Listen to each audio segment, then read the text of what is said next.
Good evening, everyone, and welcome to another round of sound. This is the #1 Cochran Sports Showdown. I'm Bob Pompeani. Thanks for joining us tonight. We have a lot to get into.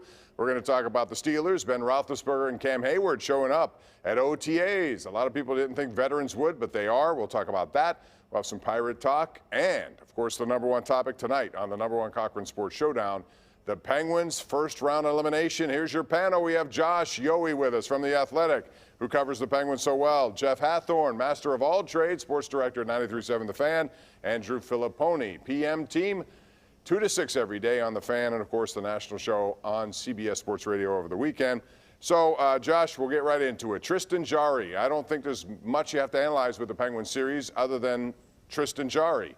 To me, he was the reason they lost it. So my question to you, we've heard a lot from them, him, whatever. Should he be back next year as the #1 goaltender for the Pittsburgh Penguins?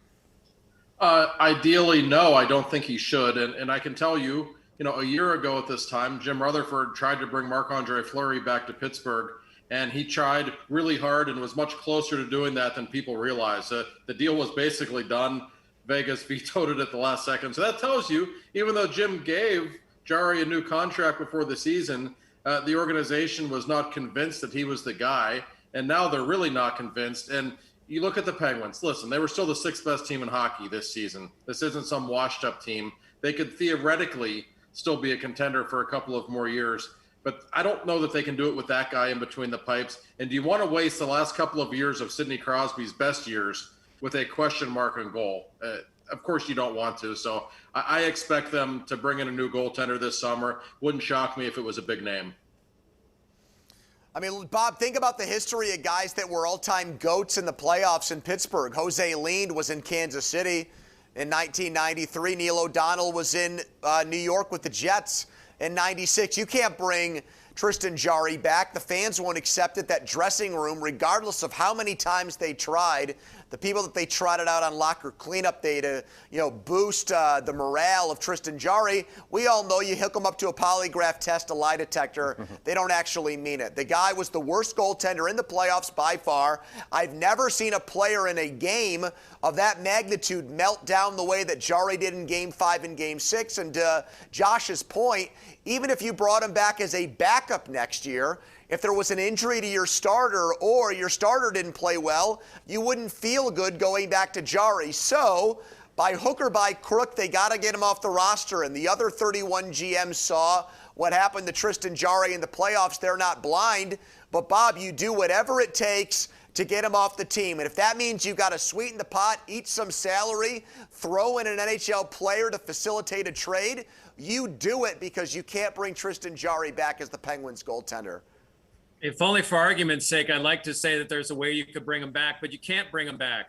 You have to show the room that that's unacceptable play. And I agree with Andrew's point. Guys would say on camera on the Zoom calls that, hey, we believe in this guy. He's a good goalie. He's going to be good for us next year. You can't bring the guy back, because when they have those quiet conversations with family and friends, that they're saying, man, if we would have had better goaltending, we'd still be playing. We'd be playing Boston right now. But instead, we're sitting here. Well, you guys, both of you guys, Jeff. Exactly. You guys were both there, and you watched everybody talk, Mike Sullivan on down to the players. I've never seen a Penguins team that went out early in the playoffs so content or so satisfied with the way they played. And it's because they know, and they're not saying it, it's a wink, wink, nod, nod. They know that Tristan Jarry blew the series. The only guys that were willing to say anything critical were Sidney Crosby, because he didn't play well, and Jake Gensel. Everybody else loved the way that they played, including Mike Sullivan. Sullivan made it sound like this was one of his best teams, and they didn't even make it out of the first round. It certainly did come across as, the goaltender let us down. He did. We all know that. They're not going to come out and say it. There was almost a lack of accountability to me with some of the Penguins. It's like, we played great. What do you want us to do? I wish they would have handled it a little bit better in the aftermath. But at the same time, we always get angry when athletes aren't honest about things. And that was what happened. They were better than the Islanders. Average NHL goaltending. just average gets them to the second round. We're talking about game 1 against Boston last night. All right, let me ask you this, Jeff Hatthorn. I want to talk about a move Mike Sullivan could have made. I realize Casey DeSmith was out, but Maxime Legacy is on the team, and if he's on the team, then he should be in a position where he could help if needed. After Pompeani scored to make it 2-2, right there and there, and I said they should have made a change. You saw in the body language of Jarry. If not then, right after that, when it was 3-2. Would you have made a change? Should he have made a change? He was loyal to his goaltending to a fault. He was last year, and he was again this year. Casey DeSmith were healthy. It's a no-brainer. But I make he that wasn't. move. If But Legacy was there, should he have NHL played? game this year. I do not, in an elimination game, bring him in. You got to hope that Tristan Jarry finds something, that you're able to outscore the opponents. You know, you're able to get something going offensively, which they had in that game. But I'm not bringing in Legacy in that situation because he hasn't played. I understand why Mike Sullivan didn't bring him in. I probably would have, because it became evident to me by about the third or fourth goal, there was no way Tristan Jarry was winning that game. He was emotionally fried. We saw it in game 5 in overtime. He clearly had never recovered. I understand why he got the start. He's obviously the more polished, gifted goaltender.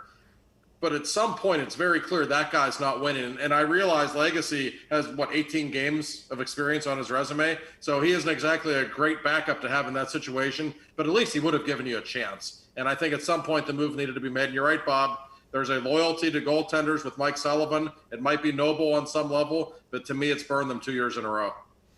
Yeah, and that loyalty clearly wasn't there with Marc-Andre Fleury, because the second the guy would have a bad game in the playoffs, Sullivan would go to Matt Murray. So it's really a 180 from a very accomplished coach. Look, Bob, as far as I'm concerned, the Penguins' entire goaltending situation needs to be uprooted and changed this offseason. And that includes the goaltending coach. You can't bring Buckley back on his watch. Both Murray and Tristan Jarry have collapsed in big moments. Casey DeSmith, you know, can you really trust him? He wasn't healthy in a big spot. I mean, he's not making a lot of money. But honestly, I mean, is that someone that you trust to play 30-plus games and in a playoff game go in and play well for you? We still haven't seen it from him. It's really the biggest conundrum the Penguins are facing. They don't have a lot of cap space. They've got a lot of players you like, but they need to change their goaltending identity. And I think that means bringing in someone that's an established starter. Hard to find guys like that and get them on the cheap, though, but they have to. The last thing they can do is bring back Jarry, DeSmith in a new configuration next year and say the results are going to be better. We're going to have a lot to talk about moving forward on that topic. And if they are to make a move, do they have to make a trade? And is this window for this team still open for a championship run? It seemed to be this year, and then the goaltending failed them. We're going to get into that when we come back. This is the #1 Cochran Sports Showdown. We do this every Sunday night. Thank you for joining us. More Penguin Talk next. The #1 Cochran Sports Showdown is brought to you by #1 Cochran. Go one better. And by Highmark Blue Cross Blue Shield. Have a greater hand in your health.